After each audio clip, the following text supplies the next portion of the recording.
The wool merchant's son had been leaving notes at the boundary stone for 6 weeks before he realized the orc shepherdess could not only raid, but drew better than anyone he had ever met. Xander Calloway discovered the first response on a rain-washed morning in early spring, when he rode up to collect the fleeces she left bundled in oiled cloth. Beneath the usual stone weight sat a scrap of parchment with a charcoal sketch of 3 perfect ewes, their wool rendered in careful shading, and below them a number, 18. He had asked in his previous note how many sheep she ran on the high moor. The precision of the drawing made him smile. Most people would have simply written the number. He left a note asking if she kept goats. She replied with a sketch of a goat shaking its head, the motion lines so emphatic he laughed aloud when he found it. Xander had not set out to court anyone, least of all an orc woman he had never properly met. He had taken over his father's wool-buying routes 2 years earlier, when the old beacon keeper's lungs began to fail from decades of tending signal fires in all weathers. The route took him along the valley floor and up to the disputed moorlands where the human settlements ended and the orc territories began. The high pastures were neutral ground, more or less. Shepherds from both sides grazed their flocks there and mostly ignored one another. The bundled fleeces had appeared at the boundary stone 6 months ago with a note in careful letters. Clean wool, spring shearing, fair price requested.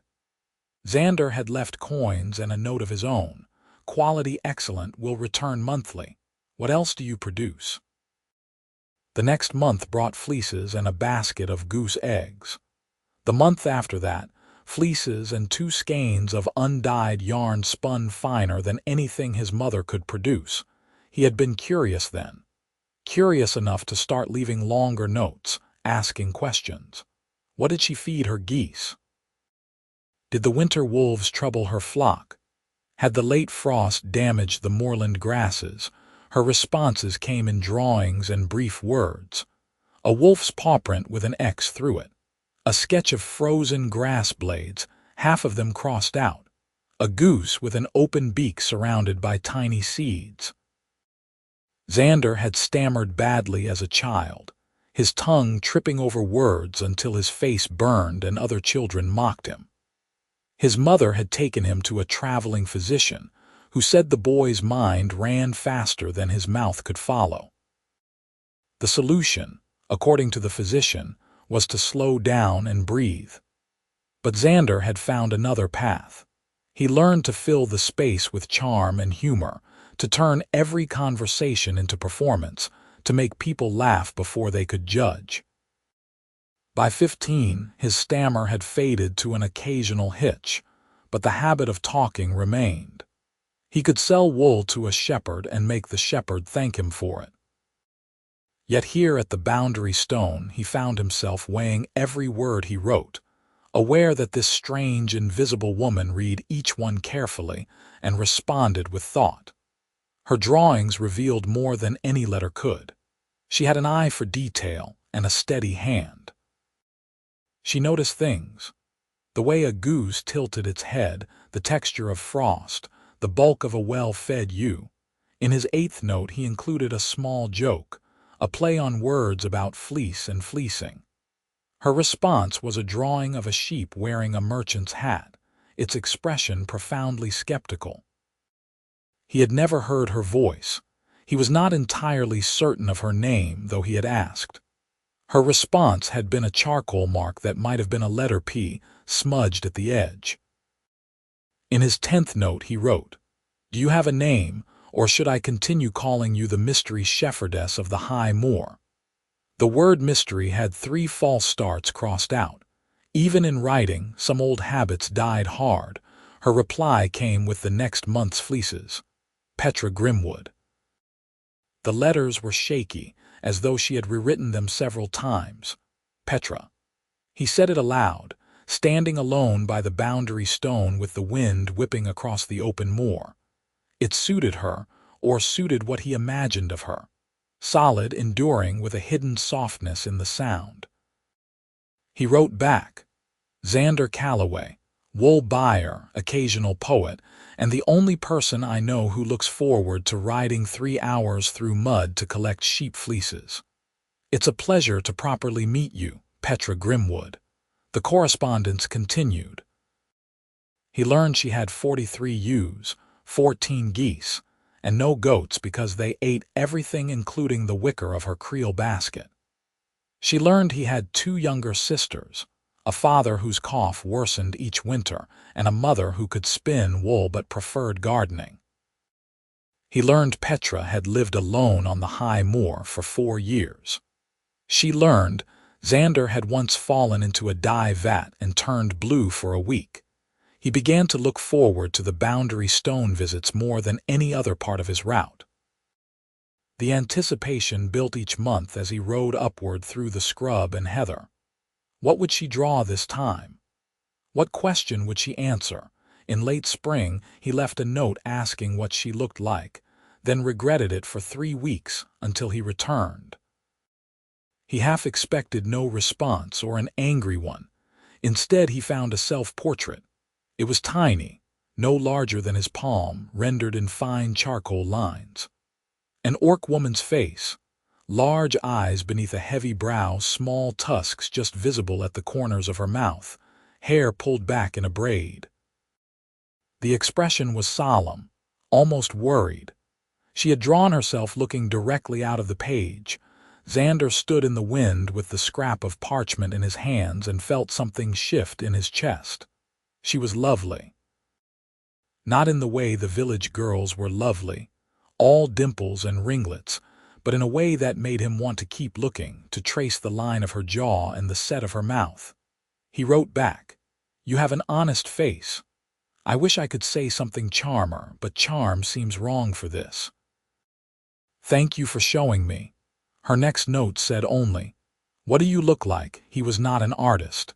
His attempt at a self-portrait looked like a potato with hair.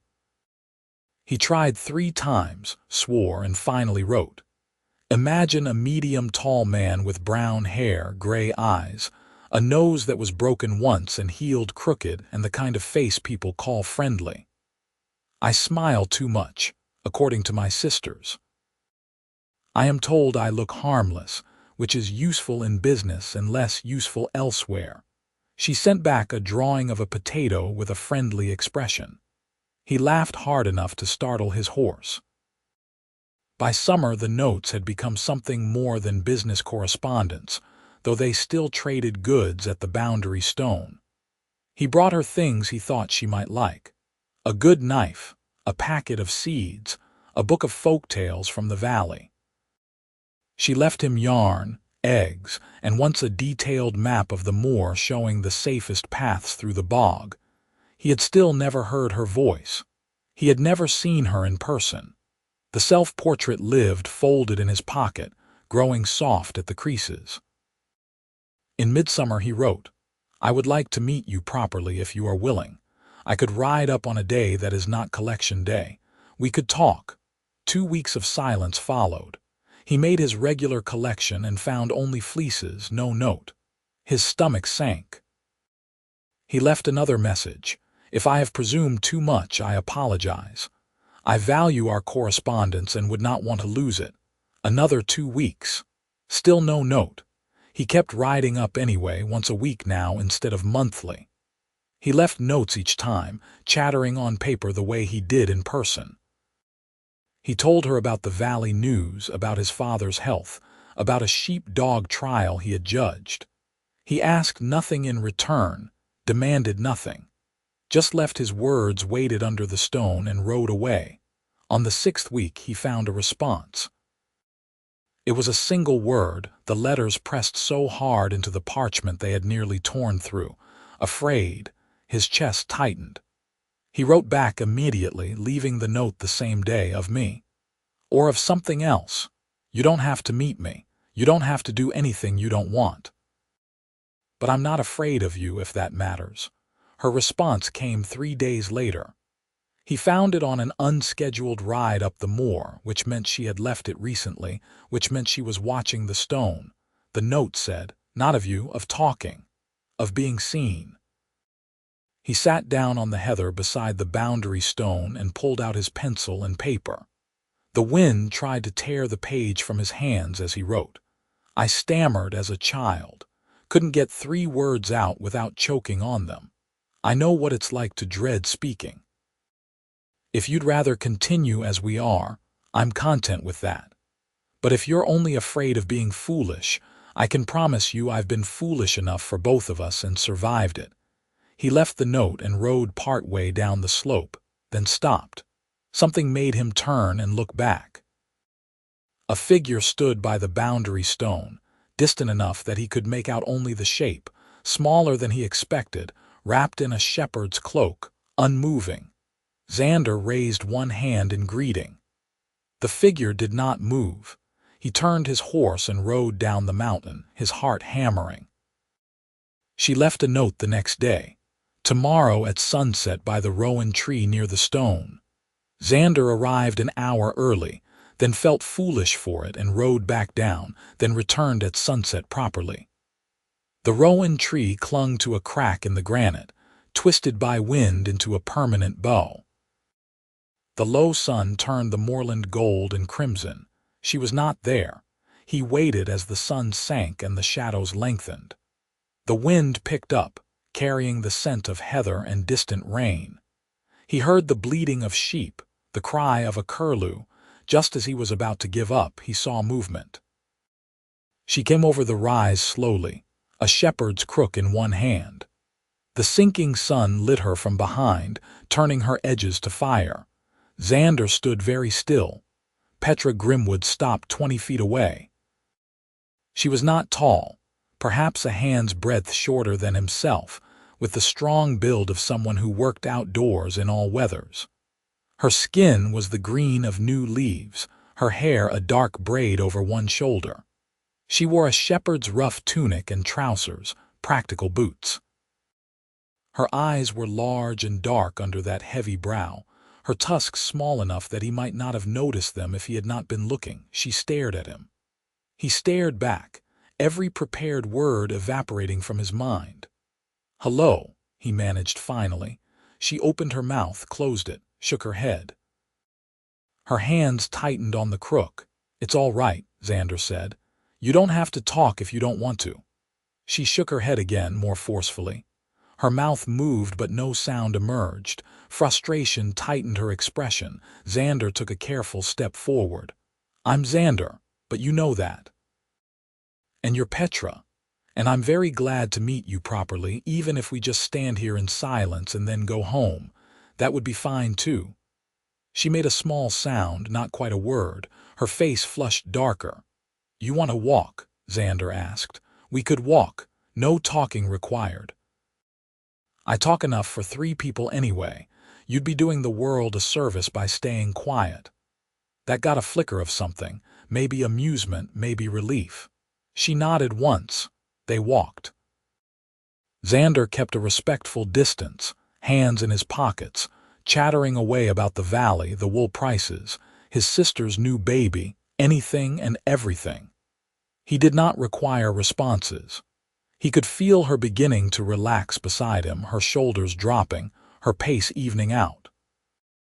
The sun had fully set by the time they circled back to the rowan tree. The first stars pricked through overhead. "Thank you," Petra said suddenly. Her voice was low and rough with disuse, but clear. Xander stopped walking. "For what?" For she gestured helplessly. "Not making it hard." "I don't think I could make anything hard for you if I tried," Xander said. "You live alone on the high moor tending 43 sheep and a flock of vicious geese. I sell wool and smile at people. You're much tougher than I am." "That's not," she stopped, breathed. "That's different. Maybe." She looked at him directly for the first time, and the weight of that gaze nearly staggered him. "Why?" she asked. "Why what? Why come up here? Why write to me? Why?" She gestured between them. Xander had deflected that question from a dozen people over the years with jokes and charm. He found he could not do it now. "Because your drawings made me want to know you," he said simply. "And your notes made me like you. And when I saw your portrait, I thought you were beautiful, and when I saw you standing up here today, I knew I was right. Is that answer enough?" Petra stared at him. In the dim light, he could not read her expression. "I should go," she said finally. "The sheep." "Of course." She turned, took 3 steps, stopped. Without looking back, she said, "Will you come again?" "Do you want me to?" A long pause. Then, so quietly he almost missed it, "Yes." Xander grinned into the darkness. "Then I'll come again." He visited twice a week after that. Sometimes they walked. Sometimes they sat by the boundary stone while he talked and she listened. She spoke more as the weeks passed, her voice gaining confidence. She had a quick mind and a dry sense of humor that caught him off guard. When she made a joke, she delivered it so deadpan he sometimes missed it entirely, then saw the gleam in her eye and realized he had been had. She told him about the moor, about reading the weather in the way the heather bent, about the old stones that marked Orc territories and the older stones that predated both their peoples. She told him about her sheep, each one by name and temperament. She told him about her parents, dead 6 years now in a border skirmish neither side claimed responsibility for. He told her about his stammer, about learning to armor himself in words, about the loneliness of being the one everyone liked but no one quite knew. He told her about his father's illness, his mother's quiet strength, his own fears that he was too slight a person to hold up the family name. "That's foolish," Petra said flatly. They were sitting with their backs against the boundary stone, watching the sunset paint the western sky. "You're not slight. I'm a talker and a charmer, that's all. You rode up here for 6 weeks with no answer," Petra said. "You didn't give up, that's not slight." Xander looked at her. She was staring at the horizon, her profile sharp against the fading light. "You're good at seeing people," he said quietly. "I watch." She glanced at him. "I've been watching you since the 2nd month, before we met." "Have you? You're kind to your horse. You fix the boundary markers when they're knocked down even though it's not your job. You left extra coins the month I had fewer fleeces because you knew the wolves had been bad." She paused. "Those things matter more than talking." Xander had no response to that. Charm failed him. He reached out and took her hand instead. She went very still. Her hand was calloused and strong in his, her skin warm despite the evening chill. "Is this all right?" he asked. She nodded without looking at him. They sat in silence as the stars emerged, hands clasped between them, and Xander thought that he had never been happier in his life. Autumn came and the moor turned purple and gold. Xander's visits became the fixed points of his week, everything else arranging itself around those rides up the mountain. His family noticed. His mother watched him with knowing eyes but said nothing. His sisters teased until he told them flatly to stop, which surprised them enough that they did. In the valley, people asked where he rode so often. He told them he was courting someone. When they asked who, he said a shepherdess on the moor. When they asked which family, he said it was early days yet, and he preferred not to say. The questions made him uneasy. He knew what the valley thought of Orcs. The war had ended only a generation ago, and memory ran long in isolated places. There were humans who would spit at the mention of greenskins, Orcs who would do the same at the mention of paleskins. The high moor was neutral ground, but neutrality was not the same as acceptance. He did not tell Petra about the questions. He told himself it was not lying, merely waiting for the right time. By mid-autumn he was bringing her gifts. A good wool cloak, a pair of shears from the valley blacksmith, books. She protested the books at first, said she had little time for reading, but he caught her with one open more than once. She gave him gifts as well. A scarf in undyed wool, woven so tightly it shed rain. A detailed map of the moor with every safe path marked. A drawing of him sitting by the boundary stone, his face thoughtful, more honest than any mirror.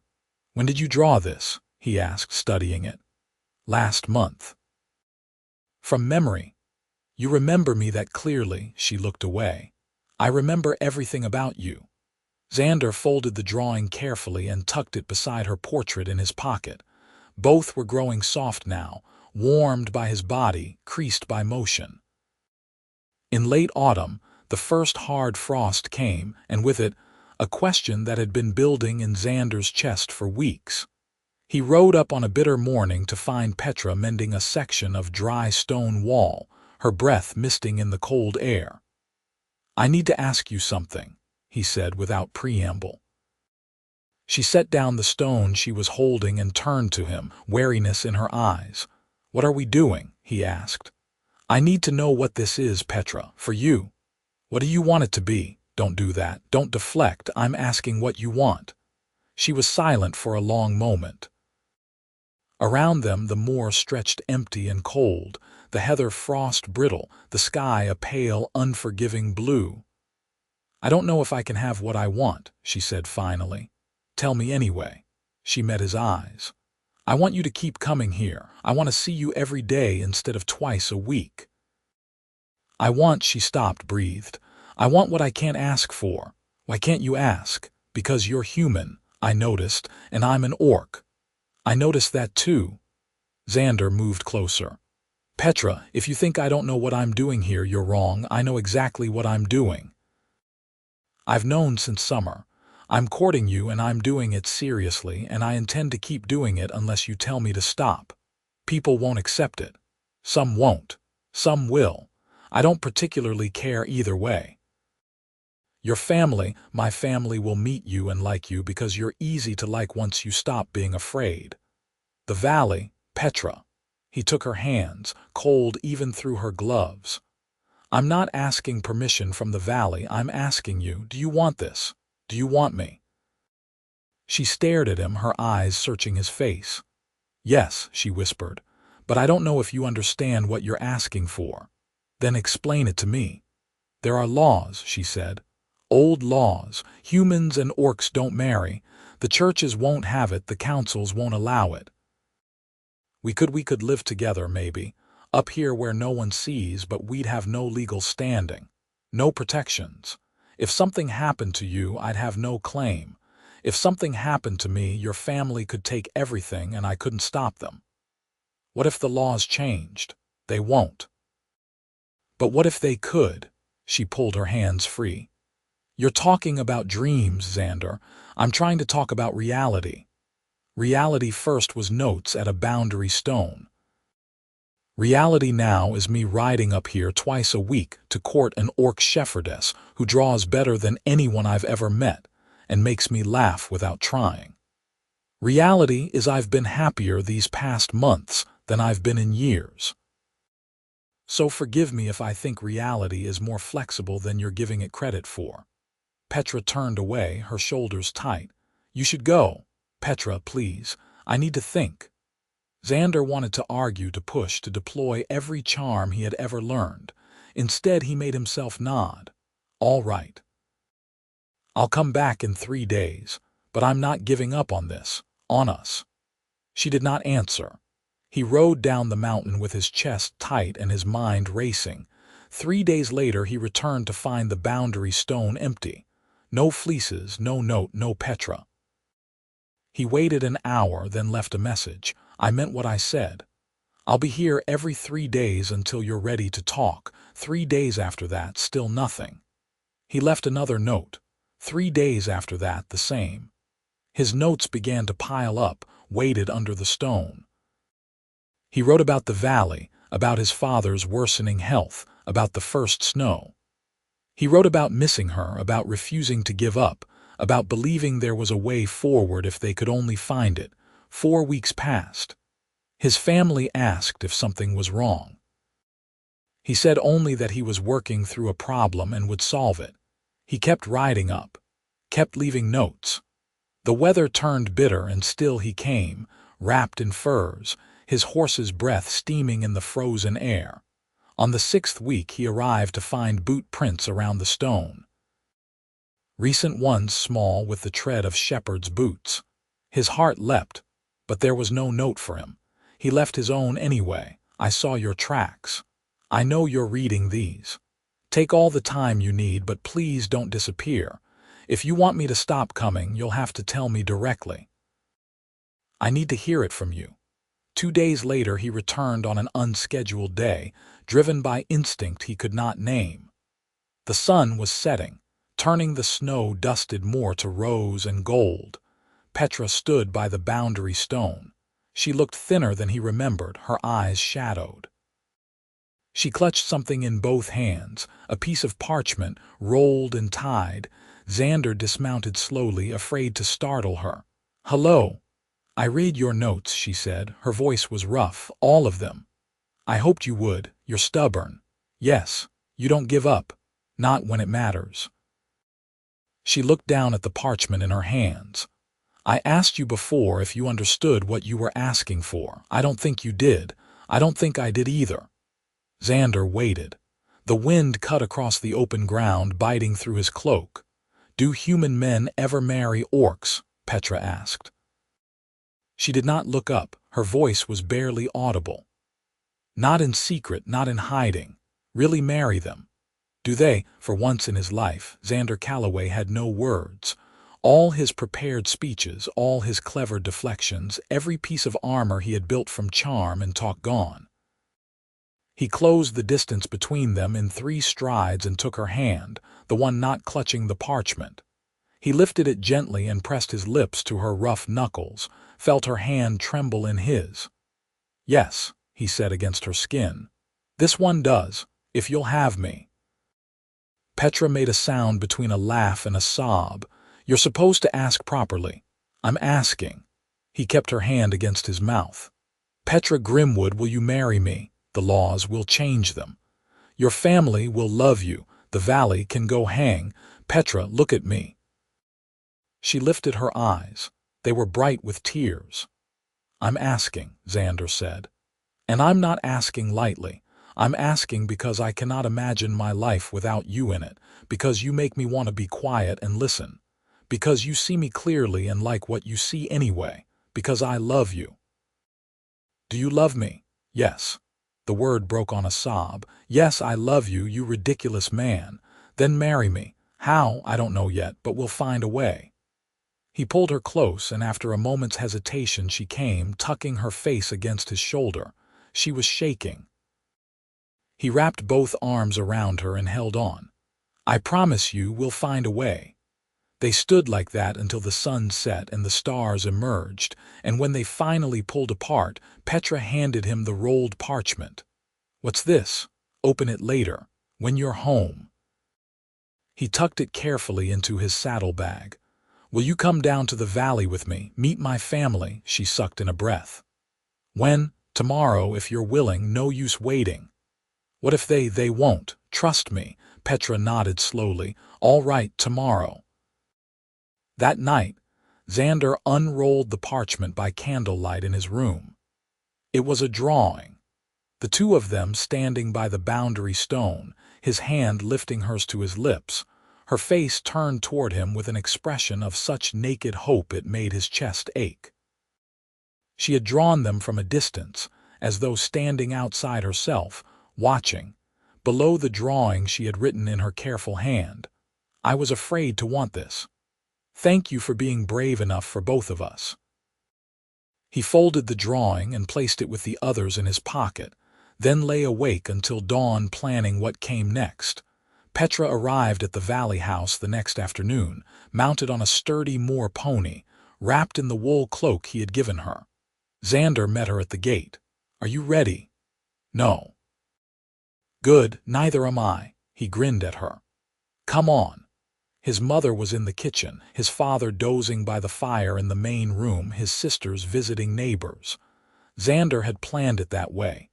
Easier to introduce Petra to his parents first, one thing at a time. "Mother," he said from the kitchen doorway, "there's someone I'd like you to meet." His mother, Margaret Calloway, turned from the bread she was kneading and saw Petra standing in the doorway. To her credit, she did not freeze or gasp or react with anything but calm assessment. "You're the shepherdess," she said. "Yes, madam." Petra's voice was steady but quiet. "The one my son has been riding up to visit twice a week since summer." "Yes, madam." Margaret wiped her hands on her apron and crossed the kitchen. She was a tall woman, nearly of a height with Petra, with Xander's gray eyes and a face that had weathered years of hard work into something strong. She studied Petra for a long moment. "What's your name, girl?" "Petra Grimwood." "You keep sheep on the high moor." 43 ewes and 14 geese. "My son says you're a fine spinner." "I do my best." Margaret nodded slowly. "And he wants to marry you." Petra's eyes went wide. Xander winced. "Mother, oh, hush. You think I don't know my own son?" "You've been mooning about for weeks with that look on your face." Margaret turned back to Petra. "So, does he want to marry you?" "He's asked me," Petra said carefully. "I've said yes." "Do you love him?" Petra met his mother's eyes directly. "Yes." "Why?" The bluntness of the question seemed to steady Petra rather than fluster her. "Because he kept coming back when I told him to leave. Because he listens. Because he's kind without being weak. Because he makes me want to be braver than I am." Margaret studied her for another long moment, then nodded. "Good, you'll need that bravery. This isn't going to be easy." "I know." "Does your family know?" "I have no family. They're dead." "I'm sorry to hear it." Margaret's expression softened slightly. "Well then, you'd better come in properly and meet my husband before he wakes up and wanders in here wondering who's in his kitchen." Xander, put the kettle on. "And you, girl Petra, sit down before you fall down. You look like you're about to faint." Petra sat. Xander caught her eye and smiled. She returned it shakily. His father, Thomas Calloway, took the news with the same calm practicality. He listened to Xander's explanation, studied Petra with rheumy eyes, and finally said, "Can you read?" "Yes, sir." "Write?" "Yes, sir." "Keep accounts, after a fashion." Thomas nodded. The beacon keeper's position includes record-keeping duties. Logs of signals sent and received, weather conditions, fuel usage. It's not just lighting fires. If you're going to be part of this family, you'll need to help with it. My son's good at talking to people but terrible at paperwork. "I'd be happy to help, sir." "Good." Thomas turned to Xander. "You're sure about this boy?" "Yes. It's going to cause trouble, I know. Your sisters are going to have questions. The neighbors are going to have opinions. The church is going to have fits. I know all of that." Thomas coughed, a deep rattling sound that made Margaret move to his side with practiced speed. When it passed, he looked at Petra again. "My son's a good man, better than he thinks he is. You'll be good to him." "I will, sir, I promise." "Then welcome to the family such as it is." Petra's eyes filled with tears. She blinked them back fiercely. "Thank you." His sisters were harder, not hostile exactly, but wary. They asked pointed questions about Petra's background, her family, her intentions. Xander watched Petra handle it with quiet dignity, answering honestly, not rising to baiting. By the end of the afternoon, his youngest sister, Anne, had thought enough to ask Petra about her geese, and that opened the door. Anne kept chickens and had strong opinions about poultry management. The conversation shifted to technical details of feed and housing, and Xander watched his sister and his betrothed bond over the stubbornness of egg-laying birds. His middle sister, Clara, took longer. She pulled Xander aside as Petra and Anne debated the merits of wheat versus barley for winter feeding. "Are you out of your mind?" Clara hissed. "Probably." "Xander, this is serious. You know what people are going to say." "Yes." "You know what it's going to do to Father's position." "The beacon keeper is appointed by the parish council. If they decide they don't like your choice of bride, then we'll deal with it." "How? You can't just wish away prejudice." "I'm not wishing, I'm fighting. There's a difference." He looked at his sister steadily. "Clara, I love her." "That's not going to change. So you can help me figure out how to make this work, or you can stand aside, but I'm doing this either way." Clara stared at him, her expression warring between frustration and something that might have been respect. "You're really sure?" "I've never been more sure of anything in my life," she sighed. "Fine. Then we'd better figure out the legal side because from what I understand, there's no straightforward way to do this. I know. I've been thinking about that." Over the next week, Xander and Clara researched. The parish church would not marry a human and an orc. That much was clear. The parish registrar, a pinch-faced man named Edmund Frost, had been vocal in the past about keeping the races separate. The Valley Council had no official position but would likely defer to the church and registrar. "There has to be something," Xander said, paging through a book of frontier law borrowed from the Valley's sole attorney. "Some loophole, some precedent." "Not in church law," Clara said. She was reading a different volume, her finger tracing down the page. "But wait, look at this. It's an old charter from when this region was first settled. It granted frontier communities the right to self-governance in matters not covered by Crown law. Marriage isn't Crown law, it's ecclesiastical and local custom. So if the community agrees, they can perform their own marriages using their own customs. It's meant for remote areas where there's no priest, but technically this valley qualifies. We're 2 days' ride from the nearest bishop." Xander leaned over her shoulder. "What constitutes community agreement? It's vague. It says by common witness and consent, which I think means you need people from the community to witness and agree the marriage is valid. Would that hold up legally? I don't know. Maybe." Clara looked up. "But it would be a start. If you can get enough people to stand as witnesses, at least you'd have a ceremony and a community record. Then it's a matter of making the parish registrar accept it. And if he won't, then you go over his head. There's a circuit magistrate who comes through twice a year. He has authority to overrule local officials if they're exceeding their office." Xander straightened, his mind working. "So we need witnesses, from both communities, human and orc, to make it legitimate. We need to perform the ceremony in a way that satisfies both traditions. And then we need to force the registrar to acknowledge it or take it to the magistrate. That's a lot of ifs, but it's possible." Clara closed her book. "It's risky. If the registrar fights it and the magistrate sides with him, you'll have made things worse. Father could lose his position. You could be fined or driven out. I know. And you're still going to do it." "Yes," she shook her head slowly. "You're insane, but I'll help." The next challenge was finding witnesses. Xander started with the Valley, speaking to people he knew, people he had done business with, people who owed him favors. Some refused outright. Some made excuses. But a surprising few agreed. The blacksmith who had made Petra's shears. The miller whose son Xander had tutored. The widow Graves who lived on the valley's edge and had always been kind to Xander's family.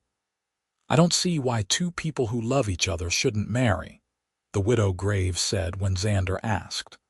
"I was married to my Thomas for 40 years, and I wouldn't trade a day of it. If you found that with your shepherdess, you hold on to it. I'll stand witness." By the end of 2 weeks, Xander had 7 human witnesses. The orc side was Petra's problem, and it terrified her. She had lived alone for 4 years, avoided contact with her own people out of shyness and grief. But she forced herself to ride east into the orc territories, to the settlements beyond the moor. Xander offered to go with her. She refused. "This is something I have to do myself." She returned 3 days later, exhausted and shaken, but with a list of names. 5, she said. 5 who will stand with us. One of them is my mother's sister. I didn't even know she was still alive. She heard I was asking around and found me. Will she come? She said she would. The others are people who remember my parents or who have no love for the old hatreds. It's not many, but it's something. It's enough, Xander said, pulling her close. 7 and 5 makes 12. That's 12 witnesses who believe we have a right to this. That's more than I hoped for. The ceremony itself needed planning. Human tradition called for vows spoken before witnesses, often in a church, but not exclusively. Orc tradition called for a hand fasting at sunset, the binding of hands with cord to symbolize the joining of lives. Both traditions required spoken vows. I can't speak in front of 12 people, Petra said flatly. They were sitting in his family's kitchen, his mother and sisters listening. I can barely speak in front of you. You'll learn, Margaret said. She had taken to Petra with a ferocity that surprised Xander. We'll practice. Every day. You'll say your vows to me until you can say them without shaking, and then you'll say them to a room, and then you'll say them on that hilltop in front of everyone. I can't, you can. Because you love my son, and because he loves you, and because marriage is about being brave together. So you're going to learn to speak in front of people, one word at a time, and we're going to help you. Petra looked at Xander, her eyes wide. He took her hand. You don't have to do this alone, any of this. Over the next month, Petra practiced. At first, she could barely whisper the vows in front of Margaret. Then Anne and Clara joined the practice sessions, then Thomas, then Xander. Each time she had to start over, her voice shaking, her hands clenched. But each time she got through it, Xander practiced too in his own way. He had to learn to be quiet, to let Petra have space to speak, to not fill every silence with chatter. It was harder than he expected. Silence felt like failure, like leaving her unprotected. But Margaret pulled him aside and explained. You've spent your whole life using words as armor, she said. Now you need to learn that silence can be strength too. She needs to know you trust her to speak for herself. So he practiced sitting quietly while Petra spoke. He practiced listening without interrupting. He practiced letting the silences stretch without panic. The registrar got word of their plans in early winter. Edmund Frost arrived at the Calloway house 3 days before the planned ceremony, his face pinched with outrage. I understand you plan to attempt a marriage, he said, standing stiff in the doorway. A human and an orc. That's correct, Xander said. I'm here to inform you that no such marriage will be recognized by this parish. I will not enter it into the registry. It will have no legal standing. We're not asking you to perform the ceremony. We're notifying you of a marriage performed under frontier charter law, witnessed by 12 members of the community, and we're requesting you enter it into the record as required by your office. Frost's face darkened. I have no such requirement. Actually, you do. Clara stepped forward, a document in her hands. The charter grants frontier communities the right to self-governed marriage.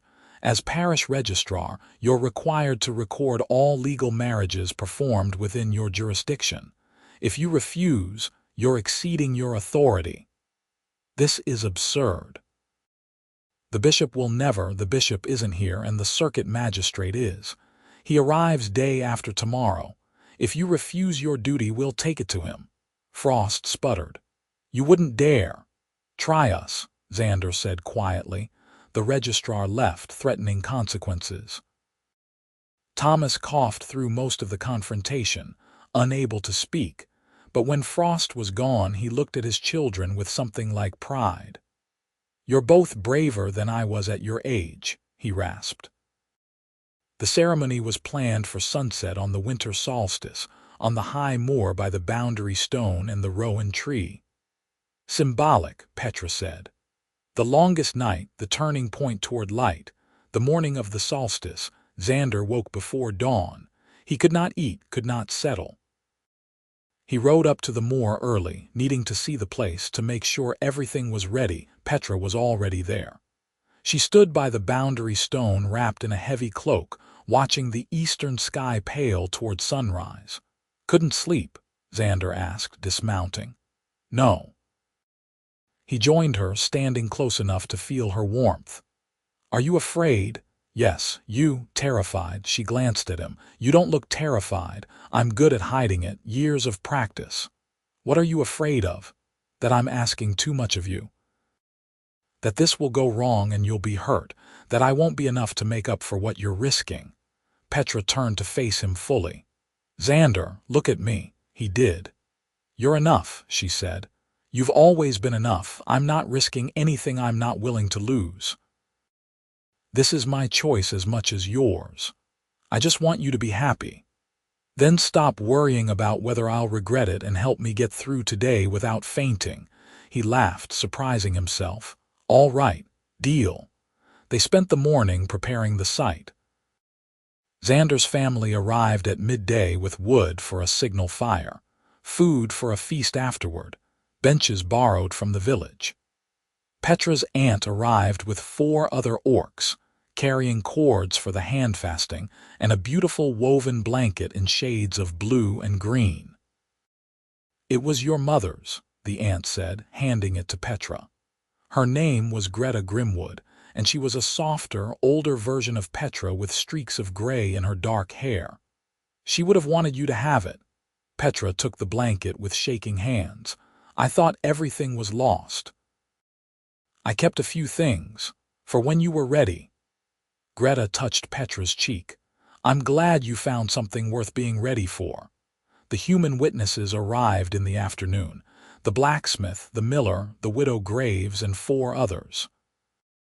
They greeted the orc witnesses with varying degrees of awkwardness, but no hostility. That alone felt like a victory. The circuit magistrate arrived an hour before sunset. Marcus Thorne was a lean man in his 50s with sharp eyes and a reputation for fairness. Xander had sent him a message explaining the situation, and Thorne had agreed to observe the ceremony and rule on its validity afterward. "I've reviewed the charter law," Thorne said, speaking to Xander and Petra together. "What you're attempting is legal, if unorthodox. The question is whether your registrar will accept it. If he refuses, I can compel him, but it will mean a formal hearing and possible penalties." "We understand," Xander said. "Good. Then let's see this through." The sun began its descent toward the western hills, painting the snow-covered moor in gold and crimson. The witnesses gathered in a circle around the boundary stone. Someone had placed torches in the ground, ready to light. Xander's father climbed slowly up to the beacon, the actual signal beacon, on its stone platform above the moor, and prepared to light it. Petra stood by the rowan tree, wrapped in her cloak, her face pale but set. Xander joined her, and his mother came forward with the hand-fasting cord. "Are you ready?" Margaret asked softly. Petra nodded. Xander took her hands. They were ice-cold, shaking. "Breathe," he murmured. She breathed. Margaret began to speak, reading from a piece of parchment she had written with input from both traditions. "We gather at this turning point, this boundary between lands and peoples, to witness the joining of 2 lives. Marriage is not the erasure of difference, but the choice to build something together despite it. It is work and joy, struggle and triumph, silence and speech. Xander Calloway, Petra Grimwood, you have asked us to stand witness. We do so freely. Speak your vows." Xander went first, as they had agreed. He had written and rewritten his vows a dozen times, trying to find words that felt true. In the end, he had settled on simple honesty. "Petra, I promise to meet you at every boundary, to bridge every distance between us, to never stop coming back. I promise to listen to your silences and hear what you're afraid to say. I promise to be brave when you need me to be, and quiet when that takes more courage. I promise to love you not despite our differences, but because of everything you are. I will be your family, your home, and your partner as long as I live." His voice carried across the circle, steady and clear. He saw several people blinking hard. Then it was Petra's turn. She had practiced this 100 times, but her hands still shook as she lifted them, as she met his eyes and took a breath. "Xander, I promise," her voice caught. She closed her eyes, breathed again. "I promise to meet you at every boundary," she began again, stronger now. "To let you see me even when I'm afraid. To speak when I need to and trust you with my silence when I can't. I promise to believe I deserve this, deserve you, even when it's hard. I promise to be brave enough to build a life with you, whatever that looks like. You've taught me that love is showing up and refusing to leave, and I promise to do that every day for as long as we live." By the end, her voice was clear, ringing across the moor. Several people were openly crying now, including Xander's mother and Petra's aunt. Margaret bound their hands together with the cord, wrapping it in the pattern Greta had taught her, speaking the words of joining. "By your word and by the witness of your communities, you are bound. From this moment you are family, joined in heart and purpose. May you walk together through all seasons." Above them, Thomas lit the beacon. Fire roared up into the darkening sky, visible for miles in every direction. The witnesses broke into cheers and applause. Lanterns lit across the moor, human and orc alike, as people who had heard of the ceremony and come to see lit their own lights. Within minutes, the hillside glowed with dozens of flames, a constellation of human and orc lanterns climbing toward the beacon. Xander pulled Petra close with their still-bound hands and kissed her for the first time, properly, in front of everyone. She kissed him back, and the cheers grew louder. Magistrate Thorne stepped forward. "I declare this marriage legal and binding under Frontier Charter law. The registrar will be ordered to enter it into the record. If he refuses, he will be removed from office and fined. You have my word." Xander turned to him, his other arm still around Petra. "Thank you. Don't thank me. You did the hard work." Thorne smiled slightly. "Though I'll admit I'm curious to see how Frost reacts when I tell him tomorrow." The celebration that followed was chaotic and joyful. Food appeared from baskets and packs, human bread and orc flatcakes, cheese and dried meat, flasks of wine and ale. People who had never spoken before sat together around the signal fire and shared food, tentative conversation starting up. Xander watched an orc man and a human woman bond over their shared hatred of winter weather. He watched Greta and Margaret exchange weaving techniques. He watched his father, coughing but smiling, accept congratulations from people on both sides. And through it all, Petra stayed at his side, her hand in his, speaking quietly when spoken to but no longer silent. She was learning, he thought, and so was he. Near midnight, as the celebration began to wind down, they slipped away from the fire. The beacon still burned above, tended by Anne and one of Petra's orc witnesses. They walked to the boundary stone and sat with their backs against it, wrapped in the wedding blanket, looking out at the lights dotting the hillside. "We did it," Petra said softly. "We did. What happens now? Now we figure out where to live. How to combine a beacon keeper's duties with a shepherdess's life. How to make this work day by day." He squeezed her hand. "But not tonight. Tonight we just sit here and be married." She leaned her head against his shoulder. "I like the sound of that. Of being married. Of being married to you." They sat in silence, comfortable now, watching the stars wheel overhead and the beacon burn against the winter night. The next morning, Magistrate Thorne kept his word. He summoned Edmund Frost to a formal hearing, presented the charter law and the witness statements, and ordered the registrar to enter the marriage into the parish record. Frost refused, sputtering about tradition and propriety and the bishop's authority. Thorne's response was cold. "You are a civil servant, Mr. Frost, not a bishop. Your duty is to record marriages legally performed within your jurisdiction. This marriage meets all legal requirements. If you continue to refuse, I will have you removed from office and fined 50 crowns for dereliction of duty." "What is your choice?" Frost caved. The marriage was entered into the record that afternoon, with Thorn standing over the registrar to ensure it was done properly. Word spread through the valley quickly. The Orc shepherdess and the beacon keeper's son were legally wed, and the registrar who had tried to stop them had been publicly humiliated. Some people grumbled. A few made their disapproval clear. But no one challenged the magistrate's ruling, and no one tried to overturn the marriage. Thomas Calloway's health worsened through the winter, but he lived long enough to see Xander and Petra settled into their new life. They built a small cottage halfway between the valley and the high moor, close enough to tend the beacon but high enough for Petra to keep her sheep. The flock grazed the slopes around the beacon platform, and Petra taught Xander the rhythms of shepherding while he taught her the signal codes and record-keeping. His sisters visited often, Anne bringing chickens and Clara bringing books. Greta came once a month, teaching Petra the orc weaving techniques their mother had known. The human and orc witnesses who had stood with them became friends, their visits creating a slow trickle of connection between the communities.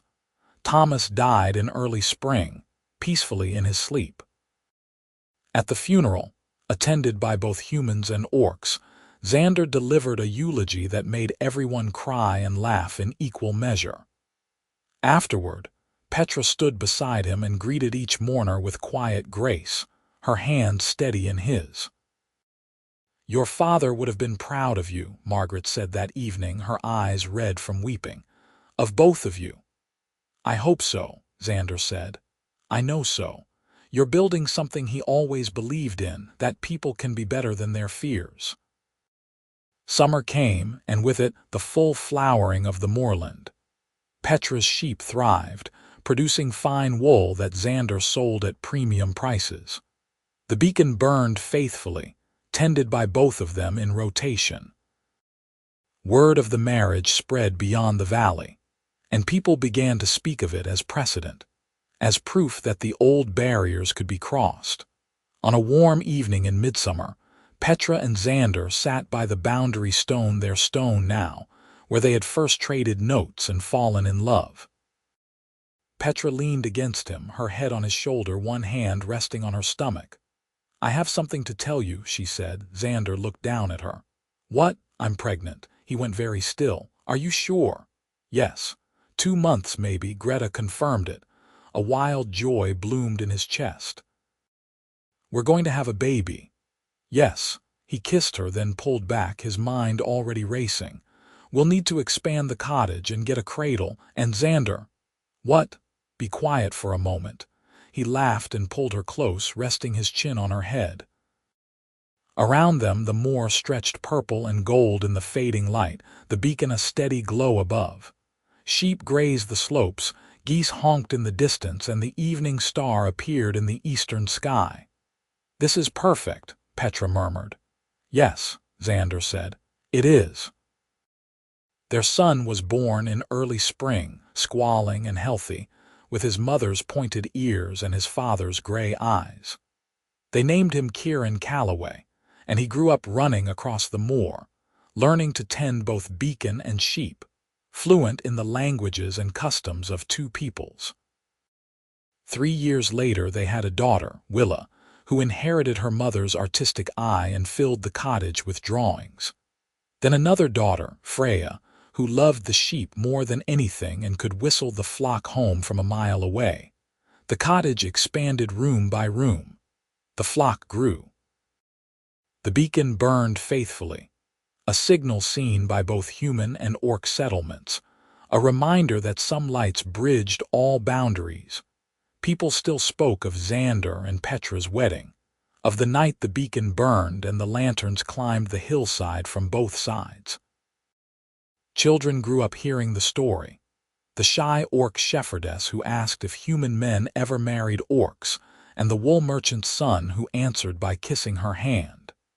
It became a tale about bravery and love, about building bridges instead of walls, about choosing family over fear. And in the cottage halfway between the valley and the high moor, Xander and Petra lived that story every day. They had their struggles. Raising children was chaos. The prejudices of both peoples flared occasionally. The work of maintaining both a beacon and a flock was never ending. But they faced it all together, meeting at every boundary, bridging every distance, just as they had promised. On their 10th anniversary, they returned to the boundary stone at sunset. The children were with Greta and Margaret, giving them a rare evening alone. They sat with their backs against the stone, wrapped in the blue-green wedding blanket, watching the light fade from the western sky. "You remember the first note I left you?" Xander asked. "The one asking what I produced?" "Yes. I was so curious about who kept leaving those perfect fleeces. I was terrified every time I found one of your notes. I thought you would give up." "Never," he kissed her temple. "I'm very stubborn. I noticed. You remember what you asked me? The night I proposed," Petra was quiet for a moment, "I asked if human men ever married orcs. And I didn't answer with words. No, you answered by kissing my hand, and then you said yes. I should have said more. I should have said, yes, this human man will marry this orc woman, and he will love her every day of his life, and he will never regret it. But I couldn't find the words. You found them eventually. I always do, eventually." He turned her face toward him. "I love you, Petra Calloway, more now than the day we married. Is that answer enough?" She smiled, the expression that still made his heart skip. "Yes, Xander, that's answer enough." They sat together as the stars emerged and the beacon burned above them. Two people who had asked a question and found an answer worth every struggle, every fear, every brave choice that had led them here. The moor stretched around them, purple with heather and dotted with sheep. And in the valley below, lights began to appear in human windows, while in the eastern settlements, orc cookfires bloomed against the night. The boundaries remained, but they were no longer barriers. Not for everyone. Not anymore. And on the hillside, wrapped in a wedding blanket under the stars, a wool merchant's son and a shepherdess held each other and watched their beacon burn, a light that bridged all distances, a promise kept every night without fail.